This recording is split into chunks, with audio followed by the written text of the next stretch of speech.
प्रेमितं सद्गुरुं भजे। सद्गुरुनाथ महाराज की जय।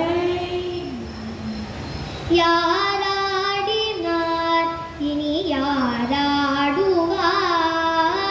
याराडिनार इनी याराडुवार, अम्बलवानन चिदंबरनाथनै पोट याराडिनार इनी याराडुवार,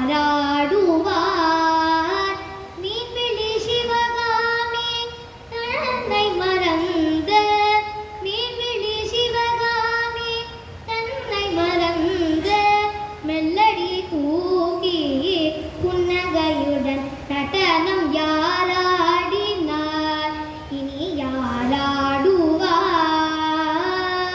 பூதகணங்கள் புன்னகையுடன் ஆட, பொற்பதுமை பாவையார் பன்னிசைந்து பாட, பூதகணங்கள் புன்னகையுடன் ஆட, பொற்பதுமை பாவையார் பன்னிசைந்து பாட, மாதவன் மணங்குளிர மாங்கை ஒரு பாகனாய், மாதவன் மணங்குளிர மங்கை ஒரு பாகனாய், போச்சிலம்போலிகவே சிற்றபையில் நடன, போச்சிலம்போலிகவே சிற்றபையில் நடனம் யாராடினார் இனி யாராடுவார், யாராடினார் இனி யாராடுவார். ஹர நம பார்வதி பதயே, ஹர ஹர மகாதேவா. இப்படி இந்த நவராத்திரி நன்னாள்ல தோளுடைய செவியன் அப்படிங்கிற தலைப்புல எங்களுக்கு பேச கொடுத்த இந்த கோவிலோட நிர்வாகிகள் எல்லாருக்கும் எங்களோட நமஸ்காரத்தை தெரிவிச்சுக்கிறோம்.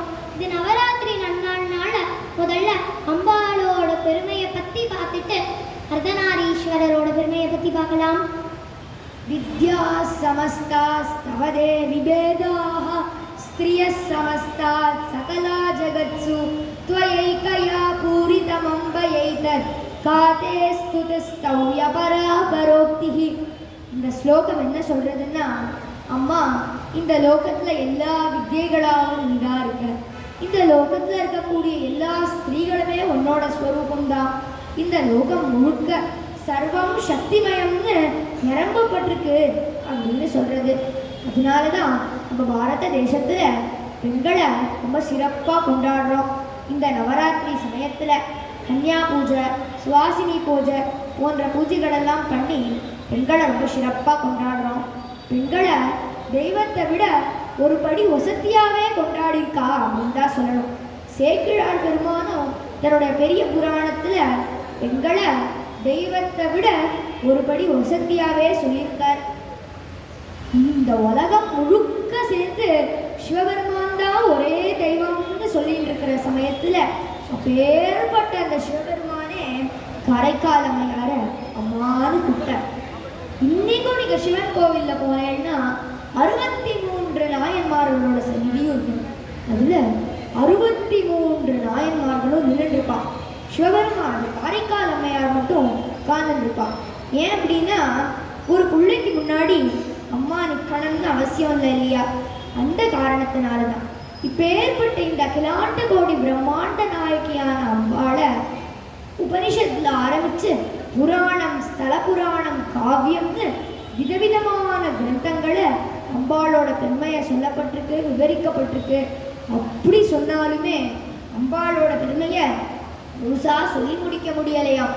துர்கா தேவி சரணமகம் பிரபத்தியன்னு துர்வாசர் சௌபாகிய சிந்தாமணின்னு ஒரு கிரந்தம் பண்ணியிருக்கார். அதுல அம்பாளோட மூச்சுக்காத்து தான் வேதம்னு சொல்றார். அந்த வேதத்தினாலேயே அம்பாளோட பெருமையை சொல்ல முடியல. துர்கா தேவி சரணமகம் பிரபத்தியன்னு அம்பாளை சரணாகதி பண்ணிடுத்தான். அப்பேற்பட்ட அந்த அம்பாளோட பெருமையை சொல்லணும்னா அவனருளாலே அவத்தாள் வணங்கின்னு திருவாச்சகத்துல சொல்றார் இல்லையா? அதே மாதிரி அவனோட அருள் இருந்தாதான், அம்பாளோட அனுகிரகம் இருந்தாதான் தட்சிணாமூர்த்தி ஸ்வரூபிணின்னு அம்பாளுக்கு ஒரு பேர். பேர்பட்ட அந்த குருஸ்வரூபிணியான அம்பாளை தியானம் பண்ணிட்டு நாங்கள் இந்த உபன்யாசத்தை ஆரம்பிக்கிறோம்.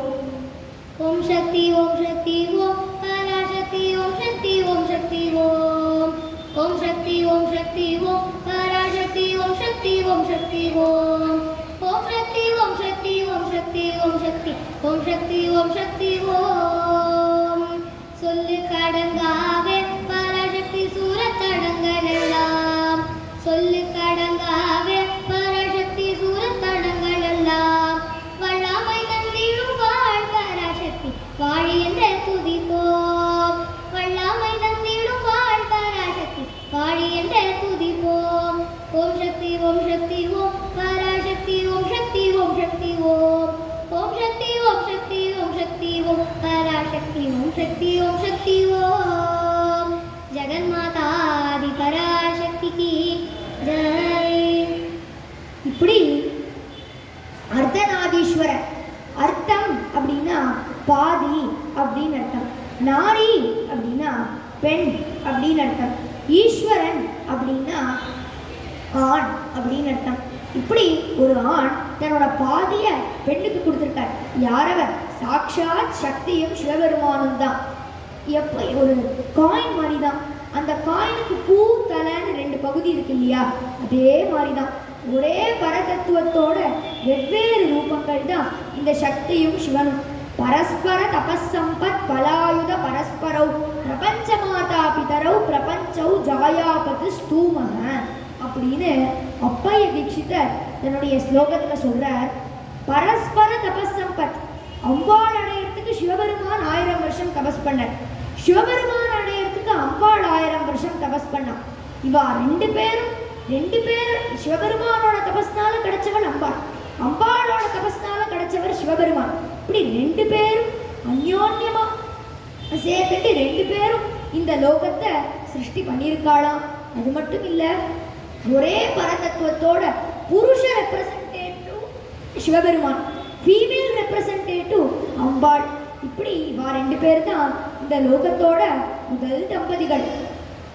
இப்படி நம்மளை போன்ற ஜீவாத்மாக்களை கரையேற்றத்துக்காகவே சிவனும் சக்தியும் அம்மை அப்பரா நம்ம எல்லாரையும் இந்த சம்சாரம் அப்படிங்கிற கடல்லேருந்து நம்ம எல்லாரையுமே கரையேற்றின்னு இருக்காளாம். இப்படி சிவபெருமான் சிருஷ்டி பண்ணணும் அப்படின்னு ஆசைப்பட்டாலுமே அந்த சிருஷ்டியை அனுகிரக ரூபமாக எடுத்து பண்ணுறதே சாட்சாத் அந்த அம்பாள் தானா. அதனால தான் இந்த பிரபஞ்சத்தை அம்பாளோட குழந்தை அப்படின்னு சொல்லுவாளாம். இதை தத்துவ ரூபமாக பெரியவாழ்லான்னு சொல்லியிருக்கா. ஆனால் எங்களை போன்ற குழந்தைகள் எல்லாம் புரியிற மாதிரி கதை ரூபேல புராணத்தை எல்லாத்துலேயும் சொல்லியிருக்காளாம்.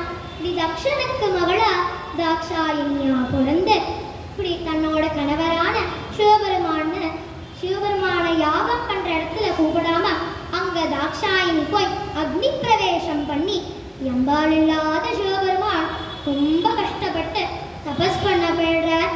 அந்த நேரத்துல தான் தாரகாசுரன் அப்படின்னு ஒரு பெரிய அசுரன் இப்படி அம்பாளும் சிவபெருமானும் பிரிஞ்சிட்டா தெரிஞ்ச உடனே ஒரு பெரிய தபஸ் பண்றான். பிரம்மாவும் அவருக்கு காட்சி கொடுக்குறா.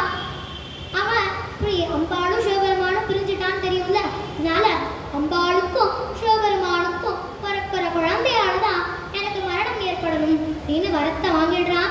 இப்படி பிரம்மாவும் ததாஸ்து அப்படின்னு சொல்லிடுறார். இப்படி வரத்தை வாங்கின தாரகாசுரன் எல்லாரையும் பாடா படுத்துறா. 7 புவனங்களையும் ஹிம்ச பண்றானா. அந்த நேரத்துல தான் பர்வதராஜனுக்கு அம்பாள் பார்வதியா அவதாரம் பண்றா. சின்ன வயசுல இருந்தே சிவபெருமான கல்யாணம் பண்ணிக்கணும் அப்படின்னு ஆசைப்பட்டு சிவபெருமான் எங்க தபஸ் பண்றாரோ அங்க போய் இந்த பார்வதி சிவபெருமானுக்கு தேவையான எல்லா கைங்கரியத்தையும் பண்ணிட்டு இருக்கா. இப்ப இந்த தாரகாசுரனோட தொல்லை தாங்க முடியாத தேவர்கள் எல்லாரும் பிரம்மா கிட்ட போறா. பிரம்மா எல்லாரும் சேர்ந்து மன்மதனை நீதான் எப்படியாவது சிவபெருமான தபஸ்ல இருந்து களைச்சிடணும் அப்படின்னு சொல்லி மன்மதனை அனுப்பி வைக்கிறா. இப்படி மன்மதனும் சிவபெருமான் மேல தன்னோட புஷ்பபானத்தை ஏவலான்னு வரா. இப்போ சிவபெருமானோட நெற்றிக்கண் திறந்துடுறது. நெற்றிக்கண் திறந்த உடனே மன்மதன் சாம்பல் ஆகிடான். உடனே இதை பார்த்து பார்வதி தேவி பயந்து விழுறாளாம். கொஞ்ச நாள் கழிச்சு பார்வதி தேவி தனியாவே தபஸ் பண்ண ஆரம்பிச்சுடுறா. இப்படி அப்போ சிவபெருமான் பார்வதி தேவிக்கு காட்சி கொடுத்து நீ திருவண்ணாமலைக்கு வா, அப்போ நான் என்னோட சரி பாதியை உனக்கு தரேன் அப்படின்னு சொல்ற. அம்பாளும் திருவண்ணாமலைக்கு வரா. அங்கேயும் தபஸ் பண்றா. ஆனா அங்க தரல. அப்போ திருப்பியும் சிவபெருமான் காட்சி கொடுத்து நீ திருச்செங்கோடுக்கு வா, அங்க நான் உனக்கு என்னோட சரி பாதியை கண்டிப்பா தரேன் அப்படின்னு சொல்ற. இப்படி அம்பாளும் திருச்செங்கோடுக்கு வரா. ஏற்பட்ட இந்த திருச்செங்கோடு எப்படி உருவானதுன்னா, ஒரு சமயம் ரொம்ப வருஷத்துக்கு முன்னாடி ஆதிசேஷனுக்கும் வாயுக்கும் ஒரு பெரிய சண்டை. அதாவது யார் இருக்கிறதுலே பெரியவா அப்படின்னு ஒரு போட்டி வச்சுக்கிறா. அதாவது ஆதிசேஷன் சுமேரு மலையை நல்லா இறுக்கமா பிடிச்சிடுவார். வாயு அந்த மலையை உடைக்கணும். இப்படி ஆதிசேஷனும் சொன்ன மாதிரியே இறுக்கமா பிடிச்சின்ற வாயுவால உடைக்க முடியல. அதனால வாயு தன்னோட சக்தியை இந்த லோகத்திலேருந்து குறைச்சிட்டே வர. ஸோ வாயு இல்லைன்னா என்ன ஆகும்? இந்த உலகமே ஸ்தம்பிச்சு போக ஆரம்பிச்சுடுது. உடனே இந்திரன் பிரம்மாக்குள்ள என்ன பண்றதுன்னே தெரியல. உடனே ஆதிசேஷன் கிட்ட, ஆதிசேஷன் நீ கொஞ்சம் லூசா பிடிச்சிக்கோ, இந்த லோகமே ஸ்தம்பிச்சு போக ஆரம்பிக்கிறது அப்படின்னு சொல்ற. அப்ப ஆதிசேஷனும் லைட்டா டோஸ் விட்டு திருப்பியும் பிடிக்கிறான்னு வர. அதுக்குள்ள அந்த க்ஷணத்துல வாயு அந்த சுமேரு மலையை உடைச்சிடுற. இந்த சுமேரு மலையை 3 பாகமா இந்த மலை உடையிறது. முதல் பாகம் ஸ்ரீலங்கா, இன்னொரு பாகம் திருவண்ணாமலையில, கடைசியா அந்த 3வது பாகம் தான் நாகமலை அப்படிங்கிற இந்த திருச்செங்கோடு. இந்த நாகமலைக்கு தான் சிவபெருமான் அம்பாளை வர சொல்றார். அப்படி அம்பாளும் இந்த நாகமலைக்கு வரா. இப்போ ஆதிசேஷன் அம்பாளுக்கு மரகத லிங்கத்தை கொடுக்குறார். அம்பாளும் தினமும் அந்த மரகத லிங்கத்துக்கு பூஜை பண்ணி தபஸ் பண்ணிட்டே இருக்கா. ரொம்ப கடினமா தபஸ் பண்றா. இப்படி கொஞ்ச நாள் கழிச்சு சிவபெருமானும் அம்பாளுக்கு காட்சி கொடுத்து தன்னோட சரி பாதிய அம்பாளுக்கு கொடுக்கிறார். இந்த அர்த்தநாரீஸ்வரர் தான் கைலாசத்துல நம்ம எல்லாருக்கும் அனுகிரகம் பண்ணிட்டு இருக்காரா. தீன கருணாகரனே நடராஜா நீலகண்டனே, தீன கருணாகரனே நடராஜா நீலகண்டனே, நின்னருள் புகழ்ந்து பணியும் என்னையும் இணங்கி அருளும், நின்னருள் புகழ்ந்து பணியும் என்னையும் இணங்கி அருளும், மௌன குருவே ஹரனே எனையாண்ட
தினமும் எல்லாருமே போவா. இப்போ பிரிங்கி முனிவர் அப்படின்னு ஒரு முனிவரும் முதல் முறையா கைலாசத்துக்கு அர்த்தநாரீஸ்வரரை பார்க்க போறார். இப்படி இந்த பிருங்கி முனிவர் ஒரு பெரிய சிவன் உபாசகர். எப்போதுமே சிவனையே ஸ்தோத்திரம் பண்ணிட்டு இருப்பார், சிவனையே பாடிட்டு இருப்பார். இவர் அன்னைக்கு ஒரு நாள் கைலாசத்துக்கு சிவபெருமான தரிசனம் பண்றதுக்காக வரார். அப்போ பார்வதி தேவியும் சிவபெருமானும் சேர்ந்து உட்கார்ந்து இருக்கா. அப்போ இவர் சிவபெருமானை மட்டும் பிரதட்சணம் பண்ணிட்டு நமஸ்காரம் பண்ணிட்டு வந்துடுறார். பார்வதி தேவி பார்த்துட்டே இருக்கா. மறுநாளும் வர சிவபெருமானை மட்டும் பிரதட்சணம் பண்ணிட்டு நமஸ்காரம் பண்ணிட்டு வந்துடுறார். பார்வதி தேவி பார்த்தா இவன் நம்ம கண்டுக்க மாட்டேங்கிறார் அப்படிங்கிற புரிஞ்சுட்ட பார்வதி தேவி அடுத்த நாள் வரும்போது சிவபெருமானோட மடியில ஏறி உட்காந்துடுறார். அவரும் வர அம்பாள் இப்படி உட்கார்ந்து இருக்கிறத பார்த்துட்டு ஒரு வண்டு ரூபத்தை எடுத்துட்டு சிவபெருமானோட தலையை மட்டும் பிரதட்சணம் பண்ணிட்டு வந்தாராம். இவர் இப்படி வண்டு ரூபத்தை எடுத்துனதுனாலேயே இவருக்கு பிரிங்கின்னு பேர் வந்ததுன்னு சொல்லுவான். நான் சமஸ்கிருதத்துல பிருங்கம் அப்படின்னா வண்டு அப்படின்னு அர்த்தமா. அதனால இவர் அந்த வண்டு ரூபத்தை எடுத்துட்டு சிவபெருமான பிரதட்சணம் பண்ணிட்டு வந்தார் இந்த பிருங்கி முனிவர். அம்பாள் பார்த்தா அடுத்த நாள் இவர் வரும்போது சிவபெருமான் தான் தன்னுடைய செறி பாதியை அம்பாளுக்கு கொடுத்துட்டாரு இல்லையா. அதனால அடுத்த நாள் பிருங்கி முனிவர் வரும்போது அர்த்தநாரீஸ்வரரா உட்கார்ந்து இருக்கா. பிருங்கி முனிவர் அப்போ அவரும் சும்மா விடுறதா இல்லை, ஒரு எலி ரூபத்தை எடுத்துட்டு சிவபெருமானோட காலை மட்டும் பிரதட்சணம் பண்ணிட்டாராம். உடனே அம்பாளுக்கு சக்தி தேவிக்கு கோபம் வளர்ந்து அந்த பிருங்கி முனிவரை பார்த்து சொல்றா, அப்படின்னா உனக்கு சக்தியே வேண்டாமாப்பா, உனக்கு சக்தியே வேண்டாப்போ அப்படின்னு சாபம் கொடுத்துட்டா. உன்னோட அம்மாவும் ஒரு தாய் தானே, உன்னோட தாய்கிட்டே இருந்து நீ பிறக்கும் போது என்னெல்லாம் சக்தி வந்ததோ அந்த சக்தியெல்லாம் இப்போ உடனே அழியட்டும் அப்படின்னு அம்பாள் சாபம் கொடுத்துடுறா.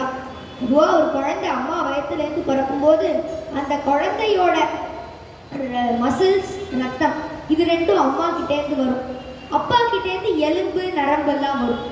இவன் இப்படி அம்மா கிட்டேருந்து வந்ததெல்லாம் அழிஞ்சிட போயிடட்டும் அப்படின்னு சாபம் கொடுத்த அடுத்த க்ஷணமே நரம்பும் எலும்புமா நிற்க முடியாம பிருங்கி முனிவர் கீழே விழுந்துட்டாராம். அவரால் எழுந்து நிற்கவே முடியல. அப்ப கூட அம்பாளை பிரார்த்தனை பண்ணல, சிவசிவா சிவசிவா என்னால முடியலையேப்பா என்னை காப்பாத்து அப்படின்னு பிரார்த்தனை பண்ணிக்கிறார்.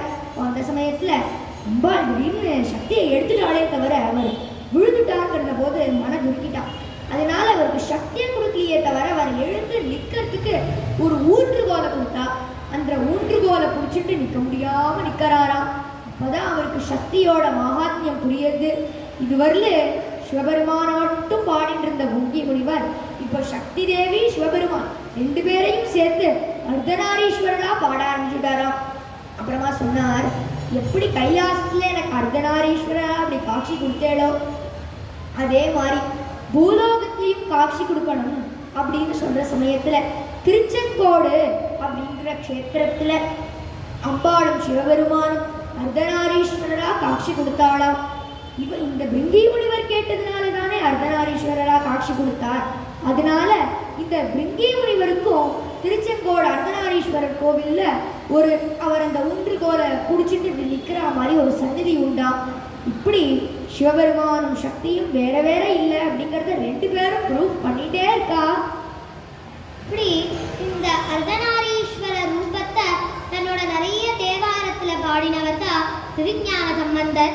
ஞான சம்பந்தர் சீர்காழியில சிவபாத ஹிருதயருக்கும் பகவதி அம்பாளுக்கும் பிறக்கிறார். இப்படி ஒரு சமயம் இவருக்கு ஒரு 3-4 வயசு இருக்கிறப்ப அப்பா பொன்னியப்பர் கோவில்ல அங்க இருக்க பிரம்ம தீர்த்தத்துல ஸ்நானம் பண்ணலாம் அப்படின்னு போறார். இவர் சின்ன குழந்தை தானே, அதனால இவருக்கும் ஆசையா இருக்கு, நானும் வரேன் அப்படின்னு சொல்லி அழுது அடம் பிடிக்கிறார். இவரோட அப்பாவும் இவரை கூட்டிட்டு போறார். இப்படி அவர் சொல்றார், நீங்கே உட்காந்துட்டு அப்பா ஸ்நானம் பண்ணிட்டு வரேன் அப்படின்னு சொல்றார்.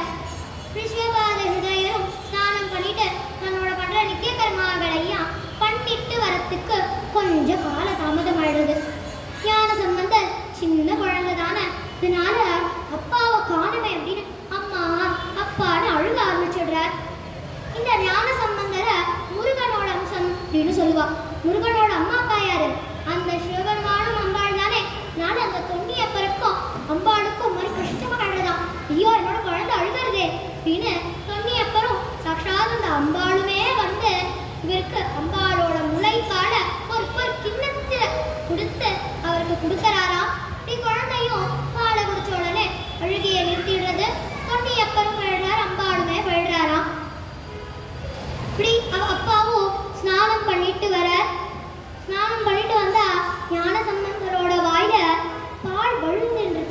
உடனே அவர் தன்னோட குழந்தைகிட்ட கோச்சுக்கிறார். யாருடா அவனுக்கு பால் கொடுத்தா? யாரோட எச்சி பாலடா நீ குடிச்ச அப்படின்னு ஞானசம்பந்தர் கிட்ட கோச்சுக்கிறாராம். அப்போ அதுக்கு பதில் சொல்ல தெரியாத அந்த ஞானசம்பந்தர் அந்த கோவில் கோபுரத்தை பார்த்து, தோடுடைய செவியன் விடையேறியொரு தூமன் மதி சூடி, தோடுடைய செவியன் விடையேறியொரு தூமன் மதி சூடி, காடுடைய சுடலை கொடி போசியன் உள்ளங்கவர் கள்வன், ஏடுடைய மலரார் புனை நாட்பணிந்த அருள் செய்த, ஏடுடைய மலரார் புனை நாட்பணிந்த அருள் செய்த, ஈடுடைய பிரமாபுரம் விளவிய பெம்மானிவனன்றே, ஈடுடைய பிரமாபுரம் விளவிய பெம்மானிவனன்றே. திருச்சிற்றம்பலம் சிவசிதம்பரம். இவர் பாடி முடிச்ச உடனே சிவபாதருக்கு ஆச்சரியமா இருக்கும், ஒரு பக்கம் ரொம்ப சந்தோஷமா இருக்கான். இப்படி இவர் சின்ன வயசுலயே அம்பாளாலையும் சிவபெருமானாலையும் ஆட்கொண்டப்பட்டதுனாலதான் இவருக்கு ஆளுடை பிள்ளை அப்படின்னு ஒரு நாமம். அதே மாதிரி அம்பாளோட திருஞான பாட குடிச்சதுனாலதான் இவருக்கு திருஞான சம்பந்தர் அப்படின்னு நாமம் வந்ததாம். ஏற்பட்ட இந்த திருஞான சம்பந்தர் அம்பாளோட அனுகிரகமும் சிவபெருமானோட அனுகிரகமும் பெற்றவர் அப்படிங்கிறத தெரிஞ்சிருந்த உடனே அவ அப்பாவான சிவபாத ஹிருதயர் ஒரு நாள், ஒரு க்ஷணம், ஒரு நிமிஷம் கூட அந்த திருஞான சம்பந்தரை விட்டு பிரிஞ்சே இருக்கிறது இல்லையா. திருஞான சம்பந்தர் ஒரு சிவக்ஷேத்திரமா போய் பாட ஆரம்பிக்கிறார். சிவபாத ஹிருதயரும் அவரோட வரார். இப்படி அறத்துறை அப்படிங்கிற ஊர்ல வரார். அந்த அறத்துறையில இந்த குழந்தை திருஞான சம்பந்தர் குழந்தை தானே, என்னுடைய பிஞ்சு கைனால தாளம் போட்டுன்னு பாடுறதே, குழந்தைக்கு கை வலிக்குமே அப்படின்னு சொல்லிட்டு சிவபெருமான் ஒரு பொற்தாளத்தை கொடுக்குறார். அந்த பொற்தாளத்துக்கு ஓசைய அம்பாள் கொடுத்ததுனால அந்த அம்பாளுக்கு ஓசை நாயகி அப்படின்னு பேரு. அந்த பொற்தாளத்தை சிவபெருமான் கொடுத்ததுனால அந்த சிவபெருமான் கொடுத்த தாளத்தை வச்சு தாளம் போட்டுட்டே சிவபெருமானை பாடிட்டு இருக்காராம் திருஞான சம்பந்தர். அப்புறமா பட்டீஸ்வரம் அப்படிங்கிற ஊருக்கு வர. அந்த பட்டீஸ்வரத்துல திருஞான சம்பந்தர் வந்த சமயம் ஒரே வெயிலாம். அந்த வெயில் குழந்தை மேல படக்கூடாதே அப்படின்னு சொல்லிட்டு ஒரு சிவகணம் முத்துப்பந்தல் அவருக்காக குடிச்சுட்டே வந்துதான். இப்படி திருஞான சம்பந்தரோட அப்பாவான சிவபாத ஹிருதயர் ஒரு நாள் யஜ்யம் பண்ணணும் அப்படின்னு ஆரம்பிக்கிறார். ஆனால் அந்த யஜ்யத்துக்கு போதுமான பண வசதி அவர்கிட்ட இல்லை. உடனே தன்னுடைய குழந்தையான சம்பந்தர்கிட்ட வந்து சொல்றார். உடனே திருஞான சம்பந்தர் மேல்நிதி வேண்டினோர்க்கு ஈவது ஒன்று மற்றிலேன்னு ஆரம்பிச்சு ஒரு பாடலை பாடுறார். இடரினும் தளரினும் எனதுரு நோய் தொடரினும் உனக்கடல் தொழுதெழுவேன். இடரினும் தளரினும் எனதுரு நோய் தொடரினும் உனக்கடல் தொழுதெழுவேன். கடல் தனில் அமுதோடு கலந்த நெஞ்சை, கடல் தனில் அமுதோடு கலந்த நெஞ்சை, மிடரினில் அழகிய வேதியனே நஞ்சை, மிடரினில் அழகிய வேதியனே கலந்த நஞ்சை, மிடரினில் அழகிய அமுதோடு கலந்த நஞ்சை, மிடரினில் அழகிய கடல்தனில் அமுதோடு கலந்த நஞ்சை, மிடரினில் அழகிய வேதியனே. இதுவோ என்னை ஆளுமார் ஈவதொன்றமக்கிள்ளையே, இதுவோ என்னை ஆளுமார் ஈவதொன்றமக்கிள்ளையே, அதுவோ உனது நருள் ஆவடு துறை அரணே, அதுவோ உனது நருள் ஆவடு துறை அரணே. திருச்சிற்றம்பலம் சிவ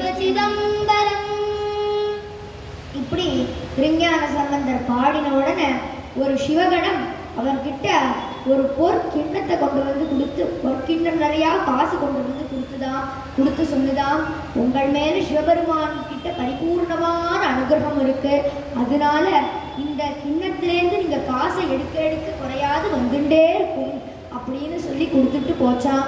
அந்த கலசத்தை வாங்கி சிவபெருமானுக்கு நமஸ்காரம் பண்ணிட்டு இந்த கலசத்தை தன்னுடைய அப்பாட்ட கொடுக்கிறார். சிவபாத ஹிருதயர் ரொம்ப சிறப்பா அந்த யாகத்தை நடத்தி முடிக்கிறார். திருநாவுக்கரசரான அப்பரும் திருஞான சம்பந்தரும் சமகாலம். அவ 2 பேரும் திருவேழிமழலை அப்படிங்கிற ஒரு க்ஷேத்திரத்துக்கு போறா. அந்த திருவேழிமழையில அவ போன சமயம் ஒரே பஞ்சமா, அந்த பஞ்சத்துல வாடக்கூடிய ஜனங்கள் பசி பட்டினின்னு வாடறா. உடனே திருஞான சம்பந்தர் திருநாவுக்கரசர் 2 பேரும் பார்த்தா, நம்ம தான் இவாளுக்கு உதவி பண்ணி இந்த நாட்டோட பஞ்சத்தை போக்கணும் அப்படின்னு சொல்லிட்டு சிவபெருமான்கிட்ட பிரார்த்தனை பண்ணிட்டு அன்னைக்கு படுத்துக்கிறா. அன்னைக்கு காத்தால சிவபெருமான் அவ 2 பேரோட கனவுல வந்து சொல்றார், நான் வந்து இந்த கோவில், இங்க ஒரு சிவன் கோவில் இருக்கு, அந்த சிவன் கோவிலோட கிழக்கு புறத்திலையும் மேற்கு புறத்திலையும் ஒரு நாளைக்கும் ஒரு தங்க காசு வைப்பேன், இந்த பஞ்சம் தீர்ற வரைக்கும். நீங்க ஆளுக்கு ஒருத்தர் ஒரு தங்க காசை எடுத்துட்டு இந்த ஊரோட பஞ்சத்தை போகுங்கோ அப்படின்னு சொல்றார். உடனே சிவபெருமான் சொன்ன மாதிரியே காத்தால எழுந்து பார்த்தா கிழக்கு புறத்திலையும் மேற்கு புறத்திலையும் ஒரு தங்க காசு இருக்கு. அவ எடுத்துக்கிறா. தங்க காசை வச்சு பொருள்லாம் வாங்கி அடியோர்களுக்கெல்லாம் தானம் பண்றா, உணவு அளிக்கிறா, எல்லாம் பண்றா. திருஞான சம்பந்தருக்குன்னு தனியா மட்டம் இருக்கு, அப்பருக்குன்னு தனியா மட்டம் இருக்கு. அப்பர் ஆசிரமத்துல, அதாவது மட்டத்துல சாப்பிட்றவாளா கொஞ்சம் சீக்கிரமாவே சாப்பிடுறா. திருஞான சம்பந்தர் மட்டத்துல சாப்பிட்றவாளுக்கு கொஞ்சம் தாமதமா. இது சம்பந்தருக்கு புரியல, என்னடா அவர் ஆசிரமத்துல மட்டும் கொஞ்சம் சீக்கிரமா சாப்பிட்றாளே அப்படின்னு சொல்லிட்டு என்னுடைய சிஷ்யர்கள் எல்லாம் கூப்பிட்டு கேட்குற, ஏன் என்ன விஷயம், ஏன் அவருக்குள்ள சீக்கிரம் சாப்பிட்றா, நம்மள தாமதம் வருது அப்படின்ன உடனே அவ சொல்றா, அது நம்மளோட அந்த தங்க காசுக்கு வட்டம் கேட்கறா, அவளுக்கு வட்டம் கேட்கறதில்ல. வட்டம்னா திருநாவுக்கரசரோட தங்க காசு கொஞ்சம் வேல்யூ அதிகமா இருக்கு, திருஞான சம்பந்தத்துக்கு கொஞ்சம் வேல்யூ கம்மியா இருக்கு. அதனால அப்பரோட அந்த காசுக்கு சீக்கிரமாவே பொருள்லாம் கொடுத்துட்றா, நம்மளுக்கு கொஞ்சம் தாமதமா இருக்குன்னு சிஷ்யர்கள்லாம் சொன்னாங்க. உடனே திருஞான சம்பந்தர் ஒரு பதிகம் பாடுறார். வாசி தீரவே காசு நல்குவே மாசு மிழழையீர் சேசனில்லையே இறைவராயினீர் மறைகொள் மிழழையீர் கரைகொள் காசினை முறைமை மிழழையீர் செய்யமேனீர் மெய்கொள் மிழழையீர் பைகொளரவினீர் பொய்ய நல்குமே நீரு பூசின ஏற தேரி நீர் கூறுமிழழையீர் பேரும் அருளுமே காமன் வேவவோர் பூமும் கண்ணி நீர் நாமமிழழையீர் சேமம் நல்குமே பிணிகொள் சடை நீர் மழைகொள் மிடியி நீர் அணிகொள் மிழழையீர் பனிகொள் அருளுமே மங்கை பங்கி நீர் துங்க மிழழையீர் தங்கை முடியி நீர் தங்கை தவிமினே அரகனை தர இரகமெய்தி நீர் பறக்கு மிழழையீர் கரகை தவிமினே அயனுமாளுமாய் முயலும் மூடீர் இயலுமிழழையீர் பயனும் அருளுமே பறிகொள் தரையினார் அறிவதி தரிக்கிலார் பெரிகொள் மிழழையீர் பிரிவதறியதே காழி மாநகர் வாழி சம்பதன் விழிவிழையவே காடு மொழிகளே. திருச்சிற்றம்பலம் சிவசிதம்பரம். இப்படி திருஞான சம்பந்தர் பாடினது கழுத்த நாள்லேருந்து எப்படி திருநாவுக்கரசருக்கு அந்த தங்க காசு கிடைக்கிறதோ அதே மாதிரி இவருக்கும் கிடைக்கிறதா. இப்படி இவா 2 பேரும் சேர்ந்து அந்த ஊரோட பஞ்சத்தை தீர்த்து வச்சா அப்படின்னு சரித்திரம் சொல்றது. அடுத்து இவா 2 பேரும் சேர்ந்து ஒரு ஊருக்கு போறா. அந்த ஊருக்கு திருமறைக்காடு அப்படின்னு பேரு. அந்த திருமறைக்காட்டுல இவா போய் இருக்கும்போது அங்கே ஒரு பெரிய சிவன் கோவில், அந்த சிவன் கோவிலோட முன்வாசலை யாராலையும் திறக்கவே முடியலையா. எல்லாரும் பின்வாசல் வழியா சிவன் கோவிலுக்கு போறா. உடனே திருஞான சம்பந்தர் பார்த்தார். திருநாவுக்கரசர்கிட்ட சொன்னார், அப்பர் சுவாமிகளே, எல்லாரும் பின்வாசல் வழியா போறா, நம்ம இந்த முன்வாசலை திறந்து வச்சு எல்லா பக்தர்களையும் முன்வாசல் வழியா போக வைக்கணும் அப்படின்னு சொல்றார். உடனே அந்த திருஞான சம்பந்தர் சொன்ன மாதிரியே திருஞான சம்பந்தர் அப்பர் 2 பேரும் அந்த கோவில் வாசலுக்கு முன்னாடி போய் நின்றுட்டு திருஞான சம்பந்தர் ஒரு பதிகம் பாடுறார். பதிகம் பாடின உடனேயே அந்த கதவு திறந்து விடுறது. அப்புறமா உள்ள போய் சிவபெருமான தரிசனம் பண்ணிட்டு வெளியில வந்த உடனே திருநாவுக்கரசர் 14 மொழி அப்படின்னு ஒரு பதிகம் பாடுறார். பதிகம் பாடின உடனே கதவு தானாவே முடிக்கிறதாம். சிவாய பரமேஸ்வராய சசிசேகராய நமோ பவாய குணசம்பவாய சிவதாண்டவாய நமோ. சிவாய பரமேஸ்வராய சசிசேகராய நமோ பவாய குணசம்பவாய சிவதாண்டவாய நமோ. திருச்சிற்றம்பலம் சிவசிதம்பரம். ஒரு சமயம் சென்னையில மயிலாப்பூர்ல சிவநேசன் அப்படின்னு ஒரு பெரிய பணக்கார சிவபக்தன். அவருக்கு குபேரோட சொத்து இவருக்கு உண்டு அப்படின்னு சொல்லுவா. இவருக்கு இவ்வளோ செல்வம் இருந்தாலுமே குழந்தை பாக்கியம் இல்லை. இதனால இவர் பெரிய பெரிய தபஸ் பண்றார். அந்த தபஸ் மூலமா இவருக்கு ஒரு பெண் குழந்தை பிறக்கிறது. அந்த பெண் குழந்தை சாட்சாத் அந்த லக்ஷ்மி மாதிரியே இருந்ததுனால பூம்பாவை நீனு பேர் வச்சு வளர்க்கிறார். பூம்பாவையும் கொஞ்சம் கொஞ்சமா வளர்ந்துட்டே வரா.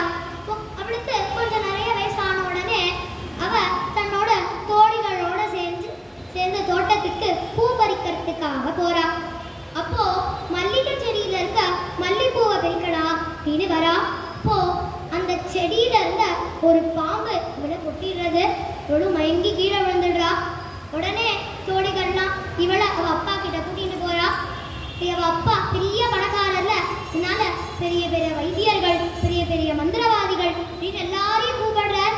ஆனா கடைசியில பூம்பாவைய காப்பாற்றவே முடியல. இவ பெரிய தபஸ் பண்ணி இந்த குழந்தை பிறந்ததுனால சிவநேசன் ரொம்ப கஷ்டப்படுறார். இது கொஞ்ச நாள் கழிச்சு தன்னோட பொண்ணுக்கு தேவையான எல்லா சம்ஸ்காரத்தையும் பண்ணி தன்னோட பொண்ணோட அஸ்திய ஒரு கடத்துல போட்டு அதை ஒரு இடத்துல பொதிச்சு வச்சிடுறார். இப்படி கொஞ்ச நாள் கழிச்சு அந்த ஊருக்கு மயிலாப்பூருக்கு ஞான சம்பந்தர் வரார். இவர் அவரோட பொண்ணு உயிரோட இருந்தா ஞான சம்பந்தருக்கு தன்னோட பொண்ணை கல்யாணம் பண்ணி கொடுக்கணும் அப்படின்னு ஆசைப்பட்டார். நான் கடைசியில அவரோட ஆசை நிறைவேறவே இல்லை. ஞான சம்பந்தர் இவர் ஊருக்கு வந்திருக்காருன்னு தெரிஞ்ச உடனே ரொம்ப சந்தோஷப்பட்டு சிவ அடியார்கள் கூட இவரும் சேர்ந்து போறார். இப்போ நடந்தது எல்லாத்தையும் சொல்றாரு. இப்படி எனக்கு பூம்பாவைன்னு ஒரு பொண்ணு இருந்தா, அவளை இப்படி ஒரு பாம்பு கடிச்செடுத்து அவள் இப்படி இறந்துட்டா அப்படின்னு சொல்லி அவர் எங்க தன்னோட அந்த பொண்ணோட அஸ்தியை புதைச்சி வச்சாரோ அந்த கடத்தை எடுத்து ஞான சம்பந்தர் கிட்ட கொடுக்குறார். இப்போ ஞான சம்பந்தர் அந்த ஊர் முன்னாடி மட்டிட்ட புண்ணியம் அப்படின்னு ஒரு பதிகம் பாடினாரா. மட்டிட்ட புண்ணியம் காணன் மடமயிலை கட்டிட்டம் கொண்டான் கபாலீச்சரமர்ந்தான் ஒட்டித்த பண்டின் ஒரு திறப்பல்கனத்தான் கட்டிடம் காணாத போதியோ பூம்பாவாய் போதியோ பூம்பாவாய். சிற்றம்பலம் சிவசிதம்பரம். இப்படிவர் பாடி முடிச்ச உடனே 11 பாடல் பாடுறார். இப்படி பாடி முடிச்ச உடனே அந்த கடத்துல இருந்து அந்த பூம்பாவை என்ன ஸ்திதியில இறந்து போனாலோ, என்ன வஸ்திரம் போட்டுட்டு இறந்து போனாலோ அதே மாதிரி அந்த கடத்துல இருந்து வரா. உடனே இத பாத சிவநேசனுக்கு ரொம்ப சந்தோஷமா இருக்கு. இப்போ அவளோட ஆசைய சொல்றார். நீங்க என்னோட பொண்ணை கல்யாணம் பண்ணிக்கணும் அப்படின்னு சொல்றார். அப்போ அதுக்கு ஞான சம்பந்தர், என்னால உங்களோட பொண்ணை கல்யாணம் பண்ணிக்க முடியாது. நான் ஒரு அப்பா ஸ்தானத்துல உங்களோட பொண்ணுக்கு உயிர் பிச்சை கொடுத்துருக்கேன். இதனால நான் ஒரு அப்பாவாயிட்டேன். எப்படி ஒரு அப்பா தன்னோட பொண்ணை கல்யாணம் பண்ணிக்கிறது அதனாலதான் இப்ப வரைக்கும் பங்குனி உத்திரத்துல மயிலாப்பூர்ல எப்போதுமே பூம்பாவை உற்சவம் அப்படின்னு ஒரு உற்சவம் இப்ப வரைக்கும் நடந்துட்டு இருக்கிறதா. இப்படி எப்படி சிவபக்தரா இருக்கக்கூடிய திருஞான சம்பந்தர் சிவபெருமான் அம்பாள் ரெண்டு பேரையும் சேர்த்தே வழிபட்டாரோ அதே மாதிரி ஒரு அம்பாள் பக்தர் சிவபெருமான் அம்பாள்னு ரெண்டு பேரையுமே சேர்த்து வழிபடுறார். அவர்தான் அபிராமி பட்டர். இந்த அபிராமி பட்டர் திருக்கடையூர் அப்படிங்கிற ஊர்ல பிறக்கிறார். அந்த திருக்கடையூர்ல இருக்கக்கூடிய அபிராமி அம்மன் கோவில்ல பஞ்சாங்கம் வாசிக்கக்கூடிய தொழில இவர் பார்த்துட்டு வரார். அந்த அம்பாள் மேல பரம பக்தியோட இருக்கக்கூடியவர். அந்த அம்பாள் முன்னாடி எப்போதும் தியானம் பண்ணிட்டு இருப்பார், பஞ்சாங்கமும் வாசிப்பார். அன்னைக்கு ஒரு நாள் தை அமாவாசை அன்னைக்கு அவர் அம்பாள் முன்னாடி தியானம் பண்ணிட்டு இருக்கார். அந்த சமயத்துல அந்த நாட்டை ஆண்டுட்டு இருக்கிற ராஜா, அந்த ராஜாக்கு சரபோஜி மகாராஜா அப்படின்னு பேரு. அந்த சரபோஜி மகாராஜா இந்த அபிராமி அம்பாளை தரிசனம் பண்ணணுங்கிறதுக்காக அந்த கோவிலுக்கு வரார்.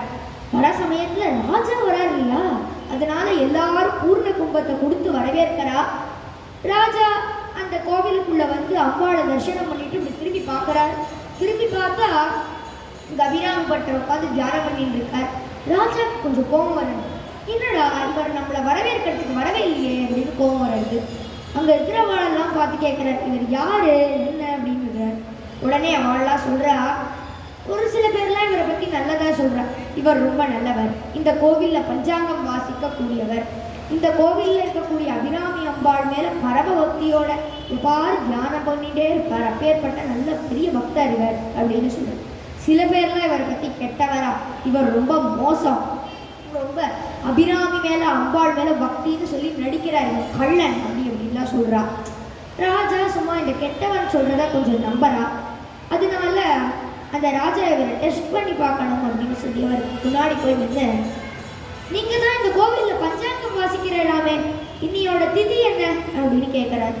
அவரா அம்பாளோட அந்த பிரசன்னமான முக்காரவிந்தத்தையே தியானம் பண்ணிட்டு இருக்கார். அம்பாளோட அந்த பிரசன்ன முக்காரவிந்தத்தை தவிர அவருக்கு கண்ணுக்கு வேற எதுவுமே தெரியலையா. அதையே தியானம் பண்ணிட்டு இருக்கக்கூடியவர். ஆனா ராஜா கேட்கறதுக்கு காதுக்கு விழுது. நீ அந்த அம்பாளோட பிரசன்ன முக்காரவிந்தத்தையே பார்த்துட்டு அது பௌர்ணமி சந்திரன் மாதிரி ஜொலிச்ச உடனே இன்னைக்கு பௌர்ணமி அப்படின்னு சொல்லிடுறார். ராஜா கேட்கிறான், இன்னைக்கு நிஜமாவே பௌர்ணமியா, ஆகாசத்துல சந்திரன் வருவானா, என்ன இன்னைக்கு தை அமாவாசை இல்லையா, ஆகாசத்துல சந்திரன் வருவானான்னு கேட்கிறார். அவர் சொல்ற, நிச்சயமா இன்னைக்கு முழு பௌர்ணமி, ஆகாசத்துல சந்திரன் வருவான் அப்படின்னு சொல்லிடுறார். ராஜா சொன்னான், இன்னைக்கு மட்டும் ஆகாசத்துல சந்திரன் வரலைன்னா நான் உன்னோட தலையை சீவிடுவேன் அப்படின்னு சொல்லிட்டு கிளம்பி போயிட்டான் அரண்மனைக்கு. ரொம்ப நேரம் கழிச்சு தியானத்திலேருந்து எழுந்துக்கிறார் அபிராமி பட்டர். அதெல்லாம் நடந்த விஷயங்கள்லாம் தெரியறது. அவருக்கு இன்னைக்கு ராத்திரி நம்ம ராஜாவால போயிட போறோம் அப்படிங்கிறத நினைச்சு வருத்தப்படல. ஆனா உள்ளத்துக்குள்ள நினைக்கிறார், நமக்கு நம்மளோட மனசுல அம்பாள் தன்னோட திருமுகத்தை காட்டி பௌர்ணமி சந்திரன் என்னை சொல்ல வச்சவள் அந்த அம்பாள் தான். அப்போ எதுக்கு நான் அந்த ராஜா கையால சாகணும், நான் ராஜா கையால சாக மாட்டேன் அப்படின்னு உள்ளுக்குள்ள நினைச்சு அபிராமப்பட்ட அங்க இருக்கக்கூடிய வாழெல்லாம் பார்த்து சொல்ற, இன்னைக்கு ராத்திரி சாயங்கால வேளையில அந்த கோவில் கோபுரத்துல 54 கயிறை கட்டுங்கோ, அந்த 54 கயிறையும் என் கையிலையும் கட்டி கீழே தொங்க விடுங்கோ. நான் இன்னைக்கு அபிராமி மேல அந்தாதி பாட போறேன். ஒரு அந்தாதியும் நான் பாட பாட பாட பாட ஒரு கயிறையா அவுத்துடுவாங்க. கீழே நெருப்பு மூட்டட்டும். ஒருவேளை என்னோட பாடலுக்கு அம்பாள் இறங்கலைன்னா நான் ராஜா கையால சாக மாட்டேன், அந்த அக்னியில விழுந்து என்னோட பிராணனை அம்பாள் சன்னதிக்கு நேராகவே தொலைச்சுடுறேன் அப்படின்னு சொல்லிட்டுறார். அன்னைக்கு சாயங்காலம் அந்த ஏற்பாடுகள்லாம் ஆறுது.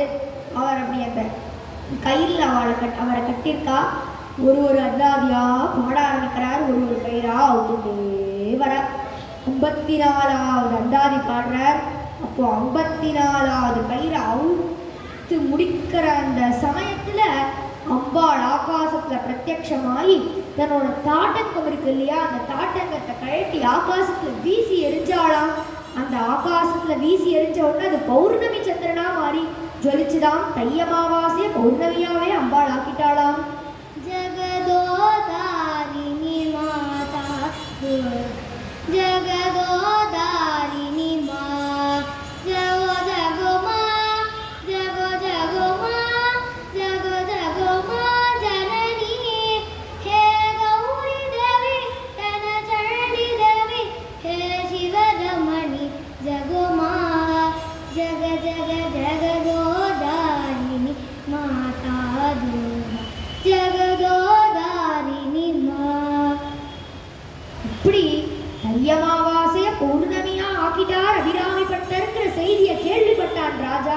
அரண்மனையிலேருந்து ஓடி வந்து அவரோட சரணங்களில் விழுந்து மன்னிப்பு கேட்டுக்கிறான். நான் ஏதோ தெரியாம உங்ககிட்ட அபச்சாரப்பட்டுட்டேன், என்னை மன்னிச்சுக்கோங்க அப்படின்னு காலில் விழுந்து அவருக்கு அபிராமி பட்டர் அப்படிங்கிற தலைப்பையே கொடுக்கறானா. அப்படி அபிராமி பட்டருங்கிற தலைப்பை கொடுத்துட்டு அந்த ராஜா இருக்கிற சமயத்துல எப்படி அவர் அபிராமி அந்தாதி பாடினாரோ அதே மாதிரி அபிராமி பதிகம் பாடுறார். அந்த அபிராமி பதிகத்துல முதல் ஸ்லோகத்துல சொல்றார், கலையாத கல்வியும் குறையாத வயதும் ஓர் கபடு வாராத நட்பும் கன்றாத வளமையும் குன்றாத இளமையும் கழுவிழி இல்லாத உடலும் சலியாத மனமும் அன்பகலாத மனைவியும் தவறாத சந்தானமும் தாழாத கீர்த்தியும் மாறாத வார்த்தையும் தடைகள் வாராத கொடையும் தொலையாத நிதியமும் கோணாத கோளும் ஒரு துன்பமில்லாத வாழ்வும் உய்யனின் பாதத்தில் அன்பு முதலி பெரிய தொண்டரொடு கூற்று கண்டாய் அலையாழி அழித்துயிலும் மாயனது தங்கையே ஆதி கட ஊரில் வாழ்வே அமுதீசர் ஒரு பாகம் அகலாத சுகபாணி அருள் பாமி அபிராமியே அப்படின்னு 16 செல்வங்களை சொல்றாராம்.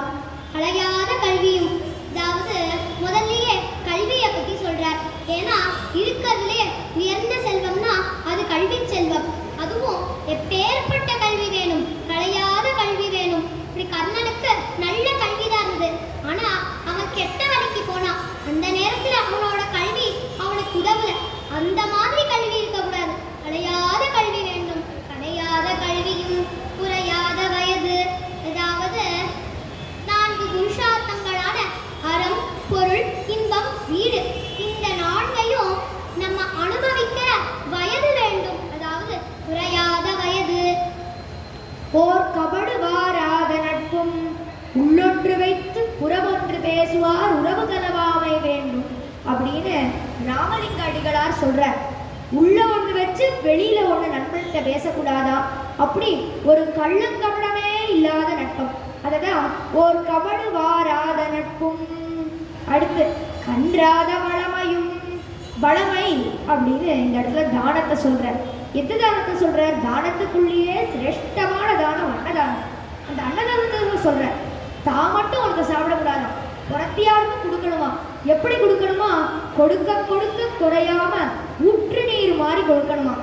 அததான் கன்றாத வளமையும் அப்படின்னு இந்த இடத்துல சொல்றார்.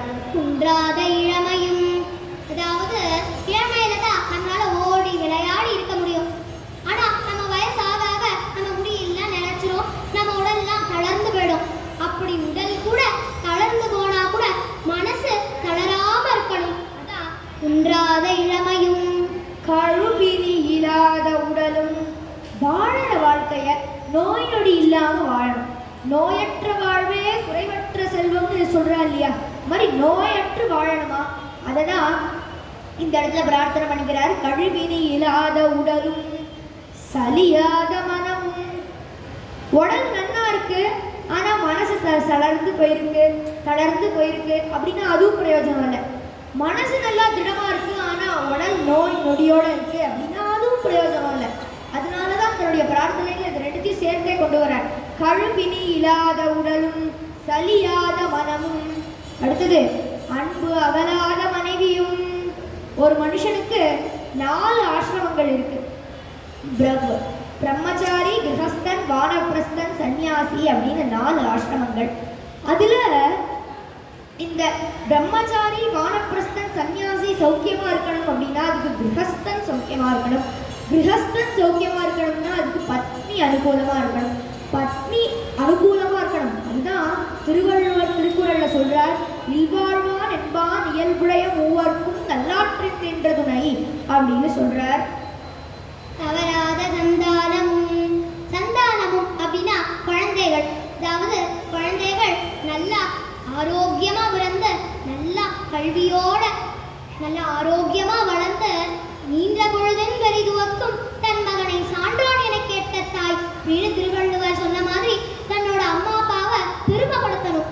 அததான் தவறாத சந்தானமும் தாழாத கீர்த்தியும். கீர்த்தியும் அப்படின்னா செல்வம். நம்ம எவ்வளோ சம்பாதிக்க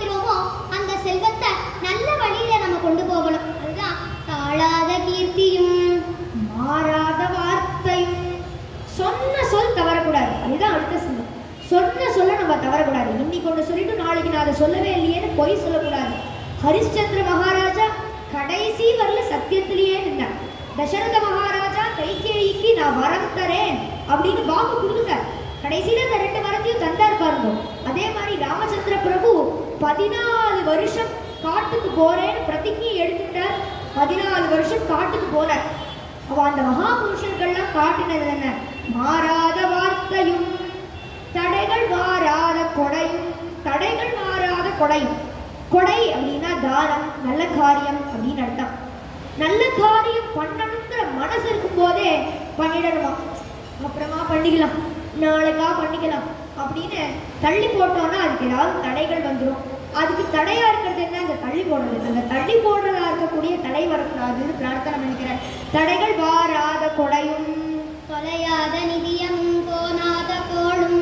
தொலையாத நிதியமும், அதாவது நிதியமும்னா செல்வம். நம்ம செல்வத்தை பாதுகாப்பா தொலையாம வச்சுக்கணும். அப்பதானே நம்மளால அதை நல்ல வழியில எடுத்துட்டு போக முடியும். அதுதான் தொலையாத நிதியமும் கோணாத கோளும். கோணாத கோளும்னா ஒரு அரசன் நீதி நெறியோட அவனோட நாட்டை ஆளணும் அப்படின்னு அபிராமி பட்டர் கோணாத கோளும் அப்படின்னு சொல்லியிருக்க. ஒரு துன்பம் இல்லாத வாழ்வும். ஒரு மனுஷனா பிறந்தவன் என்ன பிரார்த்தனை பண்ணிப்பா? பகவானே எனக்கு இன்பம் தெரியும் இல்லையோ, வாழ்க்கையில துன்பம் தராம இரு அப்படின்னு பிரார்த்தனை பண்ணியிருப்பான் இல்லையா? அதுதான் ஒரு துன்பம் இல்லாத வாழ்வும். துய்யரின் பாதத்தில் அன்பு உதவி. துய்யரின் பாதத்தில் அன்பு உதவி. அவனருளாலே அவன்தாள் வணங்கி அப்படின்னு திருவாசகத்துல சொல்றாரு இல்லையா? அவன் அருளா இருந்தாதான் அவன்தாள் வணங்க முடியும். அப்பேற்பட்ட அந்த சக்தி தேவியும் சிவபெருமானும் அர்த்தநாதீஸ்வரர்களோட பாத கமலங்கள் நம்மளோட பாதக மலங்களை போக்கிடுமா. அவளோட பாதுகாப்பு நமக்கு பாதுகாப்பா இருக்குமா. அததான் இந்த இடத்துல துய்யனின் பாதத்தில் அன்பும் உதவி அப்படின்னு ரொம்ப அழகா சொல்லியிருக்க. பெரிய தொண்டரோட கூட்டு கண்டாய், அதாவது தொண்டர்கள் எல்லாருக்குமே அவ ஸ்ரீவித்யா மந்திரத்தை பயன்படுத்துவா. அவ நிறைய சத்சங்கத்துக்கு போவா. அந்த சத்சங்கத்தை நம்மையும் அங்க போய் அந்த தொண்டர்களோட நம்மளும் சேர்ந்து பக்தி பண்ணணும். அதுதான் பெரிய தொண்டரோடு கூட்டு கண்டாய் அப்படின்னு சொல்லியிருக்க. அலையாளி அருதுயிடு மாயனது தங்கையே. அலையாளி அப்படின்னா பார்க்கடல். அரிதுயிடு அப்படின்னா தூங்காமல் தூங்கும். அதாவது பார்க்கடல்ல தூங்காமல் தூங்கின்னு இருக்க அந்த மாயனது. மாயனதுனா யாரு? அந்த பெருமாள். மாயனை மண்ணு வடமதுரை மைந்தனை அப்படின்னு ஆண்டாள் தன்னோட திருப்பாவையில சொன்ன மாதிரி அந்த மாயனோட தங்க யாரது? அந்த அம்பாள், அந்த அபிராமியே தான் அலையாளி அரிதுயிடு மாயனது தங்கையே அப்படின்னு சொல்லியிருக்க. அடுத்தது ஆதி கடவுரின் வாழ்வை. ஆதி கடவுர்னு எதை சொல்றாரு அப்படின்னா திருக்கடையூரை தான் ஆதி கடையூர்னு சொல்றார். ஏன் திருக்கடையூர் ஆதி கடையூர்னு சொல்லணும் அப்படின்னா திருக்கடையூருக்கு வில்வவனம் அப்படின்னு ஒரு பேர் இருக்கு. வில்வவனம்னு திருக்கடையூருக்கு ஏன் பேர் வருது அப்படின்னா பிரம்மா சிவபெருமான் கிட்ட இருந்து ஞானோபதேசம் வாங்கிக்கணும் அப்படின்னு சொல்லி சிவபெருமான் கிட்ட கேட்குற, எங்களுக்கு எனக்கு ஞானோபதேசம் பண்ணுவோம்.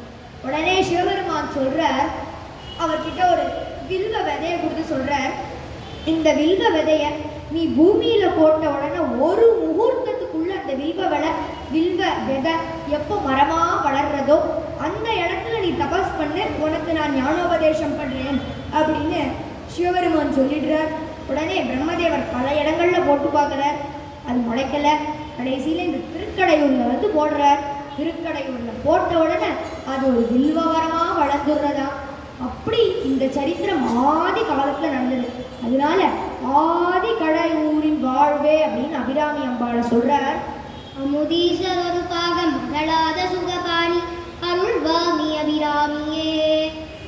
அமுதீசர் சிவபெருமானுக்கு ஏன் அமுதீசர் அப்படின்னு நாமம்னா, ஒரு சமயம் ரொம்ப வருஷத்துக்கு முன்னாடி தேவர்களுக்கெல்லாம் பெருமாள் மோகினி ரூபத்தால அவளுக்கு அமிர்தம் கிடைச்சது. அதை அவள் அடுத்தோடனே எல்லாத்தையும் சாப்பிட்டு முடிக்கலையாம். கொஞ்சோண்டு சாப்பிட்டுட்டு மிச்சதை எல்லாத்தையும் ஒரு கடையில போட்டுட்டு அதை பூமியில ஒரு இடத்துல புதைச்சி வச்சிடுறா. இப்படி கொஞ்ச நாள் கழிச்சு பூமியில அவ புதைச்ச இடத்துக்கு போய் திருப்பி அதை எடுக்கிறா. பார்த்தா அந்த கடம் ஒரு லிங்கமா மாறி இருக்கு. அந்த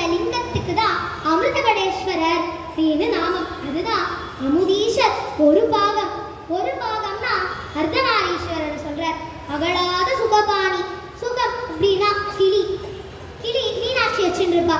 அதே மாதிரிதான் அபிராமியும் கையில கிளி வச்சுருப்பாளாம். அந்த கிளி சிவபெருமானோட நாமத்தை சொல்லிட்டே இருக்குமா. அதை கேட்க அபிராமிக்கு ரொம்ப பிடிக்குமா.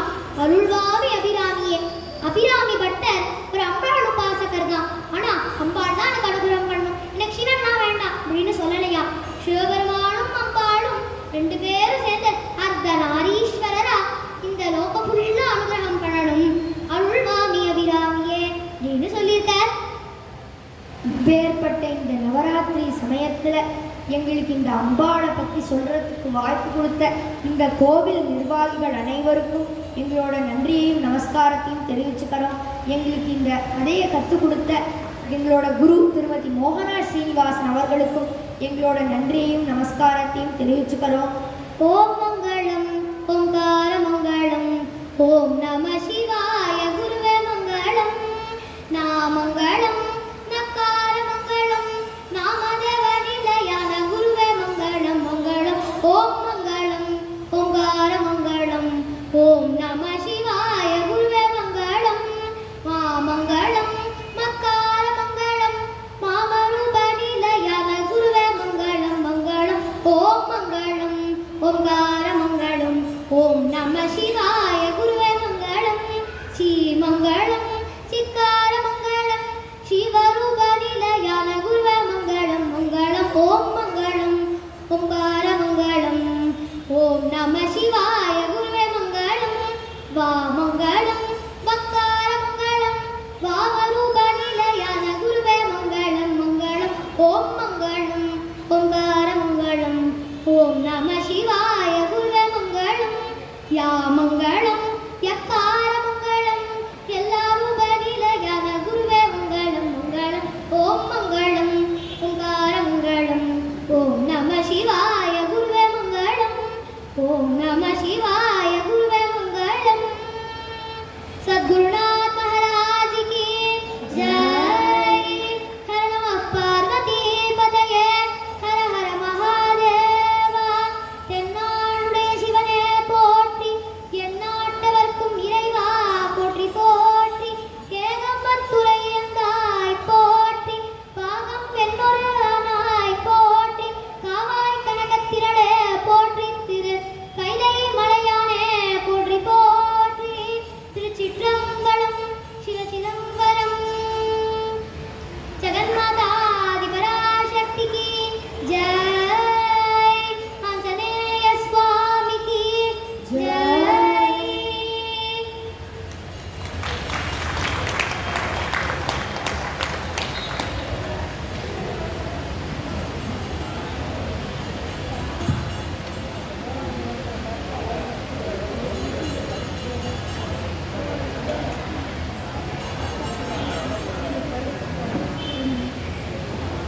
ஹர நம பார்வதி பதையே ஹர மகாதேவா. தென்னாடுடைய சிவனே போற்றி, எந்நாட்டவர்க்கும் இறைவா போற்றி. அட்டபுஜ சாந்தி துர்கா மாதா கி ஜெய். ரொம்ப பிரமாதமா ஒரு கரகோஷம் கொடுக்கும் எல்லாரும் அந்த குழந்தைகளுக்கு. எவ்வளோ அழகா இந்த வயசுல எவ்வளோ பக்தி சிரத்தையோட எவ்வளோ விஷயங்கள் சொன்னேன். நாங்கள் உள்ளே கேட்டுன்னு தான் இருந்தேன், நாங்கள் இல்லையே வழிய கொஞ்சம் நாளாக கேட்டுது. இந்த வயசுல இவ்வளோ பக்தி ஸ்ரத்தையா இவ்வளோ விஷயத்தை தெரிஞ்சுட்டு அதை புரிஞ்சுட்டு அவ்வளோ பாவத்தோட அந்த பாடல்கள் எது இது எவ்வளோ சொன்னாங்க இருந்தது. ரொம்ப பிரமாதமாக நல்லா ஷேஸாக இருக்கணும், நிறைய கற்றுக்கணும். அது மாதிரி கற்றுன்னு அந்த ஸ்கூல் படிக்கிறதோட இதையும் கற்றுண்டு இந்த வயசில் ரொம்ப ரொம்ப சந்தோஷமாக இருந்தது. அது ஒரு ஆலயம், நம்ம ஆலயத்தில் வந்து இது மாதிரி ஒரு பண்ணது ரொம்ப விசேஷம். அவளுக்கு வந்து நம்ம ஆலயத்தின் சார்பாக மரியாதை பண்ணுறோம். ரொம்ப ஸ்ரேயஸாக இருக்கணும், நிறைய கற்றுக்கணும், நிறைய பண்ணணும். அவள் குருவுக்கு தான் அதோட முக்கிய பங்கு வந்து 90% அவளுக்கு தான். இன்னும் என்ன இருந்தாலும் அவளை ட்ரெயின் பண்ணி அவளுக்கு சொல்லி கொடுத்து எவ்வளோ அழகாக சொன்னான். அவளுக்கு இன்னொரு தடவை கரகோஷம் கொடுக்கும். அவளுக்கு அவள் கோயில் சார்பாக அவளுக்கு மரியாதை பண்ணுறான்.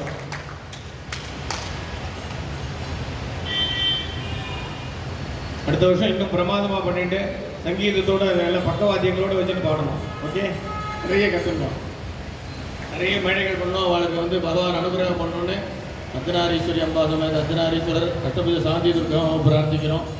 குருவும் நன்னா ஸ்ரேயதாக இருந்து நிறைய கற்றுக் கொடுத்த அவளுக்கு இன்னும் நிறைய குழந்தைகள் இது மாதிரி தயார் பண்ணணும். ஏன்னா இந்த காலத்தில் டைவர்ஷன் நிறைய இருக்குது குழந்தைகளுக்கு. டிவி அது இது வாட்ஸ்அப்பு அது எவ்வளவோ போயிட்டுருக்கு டெக்னாலஜி இம்ப்ரூவ்மெண்ட்டில். பட் கற்றுக்க வேண்டியதான், அதுவும் வேண்டியதான்.